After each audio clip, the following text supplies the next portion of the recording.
Hello and welcome to Heartrepreneur TV. I'm your co-host Val McGallant. Super excited to have you here today. We're going on a little bit of an adventure in a different world today, and I'm excited to share this with you. Our special guest today is Catherine B. Roy, aka LinkedIn Wonder Woman. Oh, I love Wonder Woman. Tripled her business twice in just 1 year using the power of LinkedIn. If you want higher caliber clients, the types that are actively looking for ways to advance themselves and their careers, LinkedIn is the best place to plant your flag and attract the best prospects. Discover how to leverage LinkedIn to expand your network and increase your business opportunities. Today, of course, we're talking about LinkedIn is a gold mine for business growth. Welcome to the show, Catherine. Thank you so much for having me. It's truly my pleasure. So, LinkedIn's been around for a very long time. Mm-hmm. And it's been mostly almost like a digital resume over the years. Has that kind of changed? What has you building business on LinkedIn and teaching others to be building on LinkedIn? Well, it's changed a lot, and it changed in 2019 when Microsoft actually bought LinkedIn. So LinkedIn was a CV, and we build our CV there, our profiles. The recruiters come and they ask us to join their company or something like that. But when Microsoft came in, they wanted to build, as they say, the most powerful business social media. But I was programmer for 15 years before I actually started my own business. And I can understand these web platforms pretty much differently because I can simply guess what is going on behind the scenes. And what I can say is that LinkedIn is not just a social media. I had the pleasure to work behind the scenes with LinkedIn editorial team from UK and LinkedIn editorial team from USA. They were giving us a training on how to use LinkedIn for our online presence. LinkedIn is the most powerful search engine for business. What does that mean? It has so much data, even more than Google, about our professional experience from each of us. Because if we look at other social media, you have a handle, you have maybe a short title or something like that. But on LinkedIn, they can see everything: where you were born, which school did you take, like what's your professional experience, with who you are connected. They have a lot more data.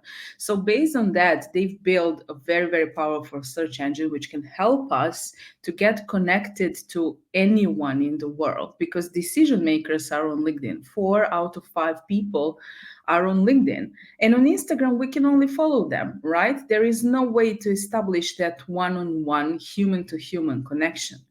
From the other side, LinkedIn profile became a very, very powerful from the SEO standpoint, because every single word is a keyword. And if we use that correctly, search engine will actually present our profile to people who are searching for professionals like us.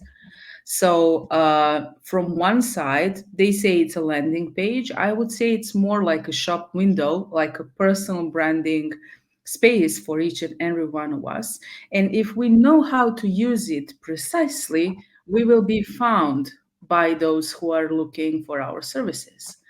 And this is why inbound marketing is possible on LinkedIn, which is not possible on any other social media. So what I have built is with zero ads, all organically. I might go into advertisement next year to try other channels for business growth. But when it comes to LinkedIn, it was all organic, zero ads, only me, and actually understanding how the algorithm works, how I can get more visibility, how I can get connected with the right people and be in front of the right eyes. So first, Goldman Sachs came and they offered me a position in London, which I declined at that moment because I was a mom. I mean, my son was just 6 months old. But I simply asked them if there is a possibility for me to work with them on my business. So they provided me with educational resources and everything to actually be certified to work as a business coach and business consultant. And that happened on LinkedIn.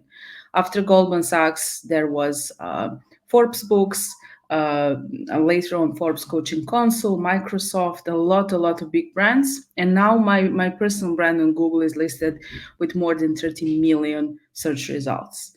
All of this happened because I use LinkedIn not only for marketing channeling, but for practically being the main source for my personal brand. Okay. Wow. There was a lot of juicy stuff in there. So you said it's a powerful search engine for business because basically our whole every word that we have on there is a keyword, and it's also not only a landing page but a personal branding space. So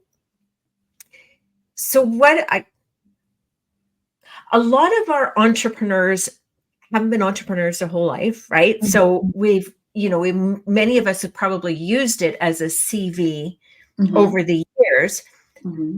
Do we leave it CV? Do we leave some of our CV stuff on there as we're pursuing our It needs to be changed. business? It needs to be changed. Some of these things can stay, but let me just like picture it like this. When we look at the profile for the first moment, the background picture stands out the most. And it's a space where we need to showcase our credibility. So the same picture on the background and our profile picture is very important for people to get to know us. I also put there like a credibility panel, like a logos of companies which actually worked with me, and a call to action. But it's not as important as a headline, for example, because headline is, as I call it, a boss bio. And that's a space where every single word is a keyword. So boss bio has its specific like form. Who am I? What I'm specializing for and for whom? Because this leaves us a lot of space to use keywords. So I say I'm a business coach specializing in helping coaches, consultants, small business owners. So you see business coaches, consultants, small business owners, these are all keywords. So whenever someone looks for a business coach or a consultant or a business owner, they will find me. Mm-hmm. If I use this same set of the keywords in a headline and my about section, right? So the repetition is very, very important because it gives a trigger to algorithm to react when people are searching for keywords like that. So now I mentioned the about section. When LinkedIn was a CV, and it can stay as a CV, but there is an option to activate the creator mode. Now, Mm-hmm. the creator mode gives us more visibility. It gives us an option to feature 5 hashtags, and I always recommend, I will explain why, one of these hashtags to be our personal brand hashtag. So, for example, in my case, that's hashtag Catherine B. Roy. And then to use that same hashtag in every single post we create, because LinkedIn will add that hashtag to the URL of the post. What does that mean? That means it creates a backlink, and every single person who engages with us, and LinkedIn gives us 100% organic visibility, will ping that backlink. And Google, because our profile is public, will recognize Catherine B. Roy, Catherine B. Roy, Catherine B. Roy, Catherine B. Roy. You see what is Okay. going on, right? And then push my content further and create more space for everything that I publish anywhere else. So at the point where I saw we pushed hard enough, I actually asked Google for a credibility panel, because you can ask Google to verify you as a public person. And when they approve that, now I have an option to say, okay, this is not true, please correct that, or someone published something about me which is not correct. And I can change that, but that gave me like 10 times more visibility. And everything started with this personal branding hashtag only, Mm-hmm. right? So we need to be very intentional when we are using that, because we need to know which space we want to grow our business in a field of a personal brand or a brand. right? So if we're building a brand, then we will use a brand hashtag. But if we're building a personal brand, we will use personal brand hashtag. So now when we're creating the about section in the creator mode with all of these hashtags, it's not about us at all. Now, this is the huge change, because when you are in creator mode, you are creating for someone else, and that someone else is your target audience. So smart way to go is to repeat the same keywords like in headline, and then you say, hey, if you are a coach, consultant, or a small business owner and you would like to achieve this, and this, which is actually your value proposition, then you can book a call with me, and then it goes my bio. It's not like I'm this and I did this and I was studying this, and no one is interested in that. They only want to see what we can do for that. Only these few changes will make a complete shift from a CV to actually having our own marketing and sales channel on LinkedIn. Okay. So structuring it differently from a CV. Mhm. Is it appropriate for to delete out past employment history that is not related to what it is that you're doing inside of your business, or do you leave that kind of stuff in there? Is it because it's part of I your leave that history? kind of stuff in Okay. there because that's part of my history, and it's perfectly fine. We all change and we shift and all of that. And it's kind of, and now you reminded me of something. The experience on LinkedIn isn't just a working experience anymore. Mhm. So actually, for example, I'm a Forbes Coaching Council member, and Forbes told us you can use this credential as an experience section on LinkedIn. I'm not working for Forbes, right? Right. So, and I was, for example, published in, I don't know, Tribe Global or Thinkers 360, or I was trainer in Microsoft. You will see all of these in my experience section on LinkedIn. That doesn't mean I'm a Microsoft employee. That means that I held few trainings in Microsoft, which is now perfectly fine because LinkedIn shifted from work experience to experience, opening more space, Ah. right? And now what is happening? Whoever is searching for these companies, they will again find me. So it's all about how we can set up our profile in alignment with our mission and our vision, and actually use these tools to be found by people who need us. That's Okay. So we could play around with that experience section quite Mhm. a bit. It's not just our employment history, but it can be, some of our major clients, or if we're on a board of a volunteer organization and contributing in that way, we Mhm. could actually put a lot broader Exactly. experience in there. Exactly. And every description you write will again have keywords. And now you have ChatGPT, and you can ask it to write you a description which will be perfect for SEO, right? So Mhm. people can easily find you. And what's the most beautiful, you have an option to mark something like notify my whole network about this experience. So when you add an experience, everyone will get a notification. That means that a lot of them will actually click on that notification and visit your profile, which will again increase your credibility. So when you start adding these experiences, don't add all at once, but occasionally add an experience too. I like that. I like that a lot because it leans into one of the things that Terry teaches about her conversion equation of interrupting, right? And so we can use something like that where you notify your network of this additional experience as an interrupt, like, oh, what's she up to? Right? Exactly.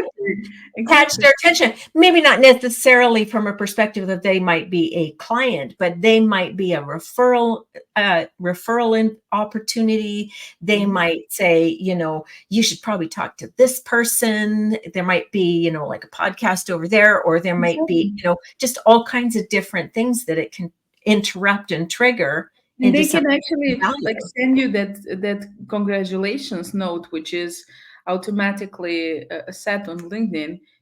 so you Mhm. can start a conversation. But because when someone says congrats on that role, you can say thank you. If there is anything I can do for you, please let me know. And you are right away starting, creating that bond and that human to human connection. It's very, very beautiful place. There is no bullying, there is no any kind of harsh things. People are in a very healthy mindset of growth. And of course, there are a lot of those who are trying to sell you something, just don't accept them. But Yeah.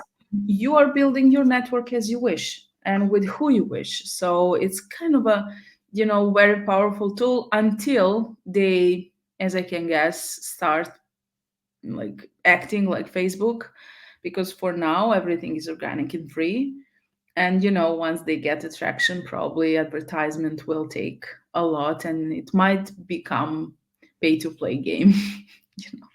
Well, and I mean, and they have other things like that. You were talking earlier about the search engine thing. Well, they've got a paid version that gives you Mhm. access to a more robust Mhm. search engine to find those people that you want to connect with.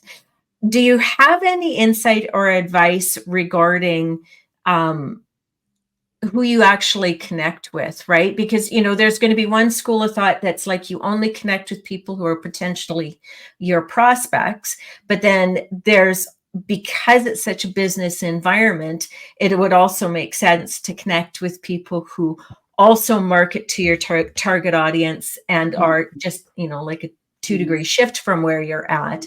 Mhm. Um, and what about engaging with, like, following or engaging with influencers? I'm going to use the term loosely on LinkedIn.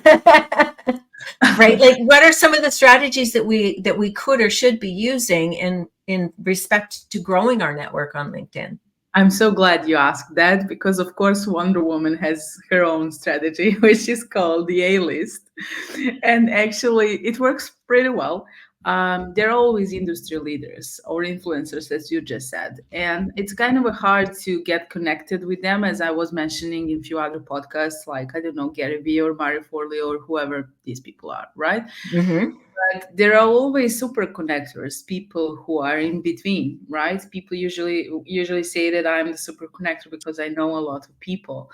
Super connectors are the golden mark, and that is why LinkedIn is a gold mine for business growth. Because when you, for example, Google, Shay Robotham is one of the biggest LinkedIn influencers, for example, or Marifolio, let's say, and then you see she was, interviewed in, I don't know, Forbes, Entrepreneur. You're not looking to connect with Marifolio. You're looking to connect with the person who wrote the article. You're looking to connect with the TV producer who did the show. You're looking to connect with HR director of the Apple because you want to work with Apple if Apple has, for example, I don't know, a program for well-being in their company, right? So Okay. when I was invited to be a trainer in Microsoft, and I had no idea this was a special group of Microsoft executives from all over the world, I just received a message and he said, "We were following you for a while. I'm the program manager and I would like to have you there." And this is how things happen on LinkedIn because they already see everything that you did. They already see the experience. They already see the recommendations. They see who you worked with. They see your credibility. There is no need to, be as much creative as on Instagram, right? To be Right. with the right people. So the A list goes like this. You write 10 names of the biggest influencers or industry leaders in the world, and then you see if you can get connected with them or who are actually the big connections between them. So if you're looking to be featured on TV, of course you will check for the producers over there. If you're looking to be featured in magazines, you will check who are the people who are writing that, who are people in the editorial team, and so on and so forth. And you need to have a value which you can offer to them. Mm-hmm. Of course, like the value package. I usually have like 5 options of the value package for something like that to happen. And when you build your network like that and you are connected with them, and engage, as you just mentioned, with their posts, you are going to be seen by the target audience who are following them, while they're actually also your target audience. And we can do the same thing, but it doesn't mean we will resonate with both people, like me and you, for example, right? Mm-hmm. They Right. will choose. And then they will start following us and they will start adding us. And this is how we actually add value to all of that. It's pretty simple when you look at it like that. You just need to know with who you want to be connected and to be very careful who you accept as a connection, because algorithm learn. And I made a mistake at the beginning because I was accepting everyone while actually Mm-hmm. we have a limitation. We have 30,000 connections and we have unlimited following base. So if they want to follow me, they can follow me, but I don't have to accept them as a connection, because if I do, LinkedIn will give me more people like that. And that's actually not my target group, Okay. right? Okay. So very clear about who is our target group, like our customer segmentation, very clear or who is already there, and practically connecting with them who are A list and B list. C list, that's only following base, which is not so valuable in terms of business growth, but it is valuable if we're building strong online presence, like I was trying to do. I hope Okay. this answers the question. Yeah, it does. It makes a lot of sense because I know that one of the strategies that I've been using on Instagram is there are certain people that are in my lane, but not necessarily doing the Mhm. same thing, right? Mhm. And they're quite influential. So I actually turned on I follow them, I turned on notifications, and I comment on Mhm. as many of their posts as is appropriate, that I have something valuable to contribute, right? Mhm. And I do it quickly, because if I do it quickly, that there's one particular individual will pin my post at the top, and then it gets a lot of extra likes, a lot of extra visibility, that kind of thing. So I can see Mhm. that what I was doing over there is quite similar to what you're talking about over here, in finding some of those people that are either industry leaders or the ones that are featuring the industry leaders, such Mhm. as the with magazine, the with art. one huge difference. And the Okay. huge difference is that Instagram and Facebook give us 5 to 10% of visibility, and Mm-hmm. LinkedIn is giving us 100% for now. So if I leave a comment on your post and I have 30,000 connections, there is 30,000 chances that someone will see that and Right. will see your post. But if that happens on Instagram, it's going to be maximum 10% of these people, because Instagram and Facebook are running for ads and LinkedIn is Right. still running for getting people to come and play with us. So it's Okay. much higher level of visibility on LinkedIn. Okay. I like that, because I know I remember one particular comment that I put on got over 400 likes. It's closer to 500 likes now. So what you're saying is if I were to do something similar on LinkedIn with somebody that I feel is valuable for me to be connecting and commenting with, I'm likely going to get that much more visibility. Maybe not necessarily the likes and stuff like that, because I think there is still part of the activity there, but at least be seen, right? And again, that's still part of the Mhm. game, right? I'm part of the game. Yeah, yeah. And LinkedIn will, there is no need for someone to pin the post. LinkedIn will rate the post based on the visibility and the reaction and the strong, like if I have a strong network and I leave a comment somewhere and I have a premium, my comment will rank higher. Like on Twitter, like Elon Musk just did on Twitter, like blue marks are ranking higher in the comments. LinkedIn is actually checking the power of the network of the person, which is who is writing the comment and how people are reacting, and then you go up. It's not like fixed like on Facebook. I don't know how things work on Instagram, but the huge difference which I can see between LinkedIn and Instagram is Instagram has just a handle. Yeah. So there is no meat, there is no space that you can actually build.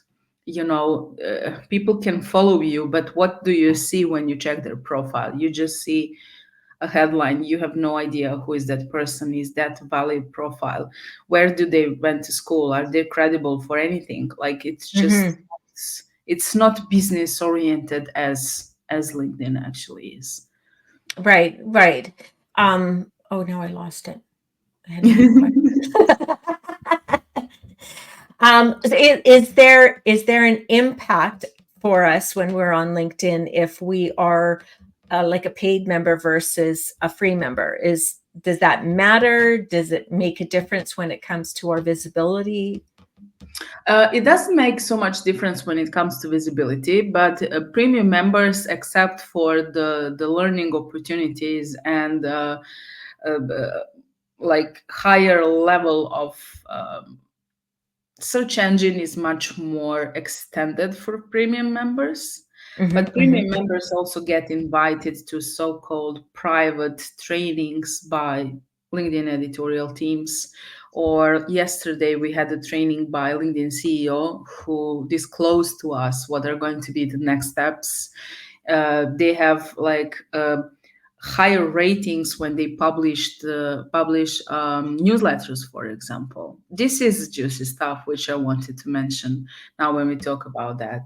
I am in online space from February 2015, Hmm. and I have a very, very strong email base, for example, uh, like 20,000 connections. But I just published one article as a newsletter on LinkedIn to test it. And in one day, I got more than 5,000 subscribers. And you Wow. know Okay. how much time do we need to build an email list with 5,000 subscribers? Right, right. Okay. Okay, that's good to know. So it's not necessarily that you have to run out and do that right from the beginning, but as you're starting to build momentum and starting to see some of some of your work paying off, it can be of value because it'll just accelerate things even faster. Exactly. And I was a Okay. premium member at the moment, so I'm not exactly sure, but I can guess that probably premium members get more visibility even when they do something like that, because everyone in my network got a notification, and of course people subscribed. So now they get a notification every time I publish an article. Hmm. And it's very good. You don't get their email addresses because LinkedIn is very strict about privacy. Yep. But when you publish a newsletter on LinkedIn, everyone will get a notification, and you get higher visibility because when you publish something on Instagram or on Facebook, no one gets a notification that you publish something, right? But That's here, right. 30,000 connection and 30,000 people see that, you are ranking pretty much good. Right? So it sounds like using the article newsletter feature is something of value, and probably even more. Would it be more important than some of the regular posting that people do? Well, these are completely two different sides of LinkedIn. Posts and content are like I like to say, front end, and newsletters and contribution articles are a back end. Okay. Contribution articles are something which I think they took off from Thrive Global, from Huffington Post, from Forbes, for example. So they give you a topic, and then you, as an expert, are invited to explain or to answer to the question or write something Hmm. about that, and then they feature you in LinkedIn editorial newsletters and all of that. So when you get featured in LinkedIn editorial newsletter, there are 700 to 800 million users. You get very, very high credibility, and the badge that you are ranking. Like now, I'm ranking in public speaking, and I know why this happened. Now, this is also obviously an algorithm trick, but when you are active in these collaborative articles, you can get a lot more visibility. When I was adding skills on my profile, I intentionally set 3 skills which I wanted to be rated the highest, because when people actually endorse you for a skill, they only do that 3 times. It's just like tak, tak, tak. It's 3 and that's it. So I've set the public speaking as the first one.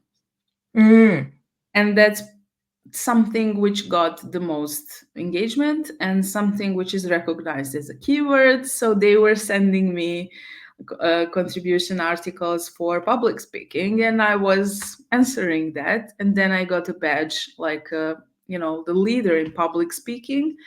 And I've got 4 public speaking gigs for the next year. So this is okay. how things are working on LinkedIn. Okay, Wonder Woman. This was super informative. There's a lot of stuff. I mean, I know I'm going to be going back over this video again and pulling out more tidbits. Like, that's my notes. So cute. Right? So, right? But there's a lot of... I have to share the most important thing I didn't say, okay? Okay, because LinkedIn will tell you what exactly you need to do if you log into LinkedIn and then open a new tab and go to linkedin.com/sales/SSI. You will see your social selling index and how you rate in the industry and how you rate in the network. And there are going to be 4 parameters which will tell you exactly this is what you need to work more on to get higher social selling index and then higher possibility to actually sell something on LinkedIn. Okay, that's a really juicy piece right there. That is awesome. Okay, thank you so much for your time today, Catherine. This was super informative. Where can people find you? I'm going to guess on LinkedIn is a good idea. Yeah, you guessed good. I'm actually everywhere, but I love spending time on LinkedIn the most. So you can find me as Catherine B. Roy or my website, catherinebroy.com, and feel free to connect with me. I'm very, very open. Just write a note that you saw me here, because otherwise I would most probably miss the notification about the connection request. Well, and they do say that you're more likely to have a connection request accepted if you include a note. And it makes sense, because it's not like, oh, I'm just clicking on everybody. It's here's why I want to connect to you. Exactly. This is how I think we can, or something, just something to create a connection, actual connection. So, okay, awesome. Thanks so much for your time, Catherine. I really, really appreciate the wisdom that you shared with us. It's my pleasure. Thank you for having me.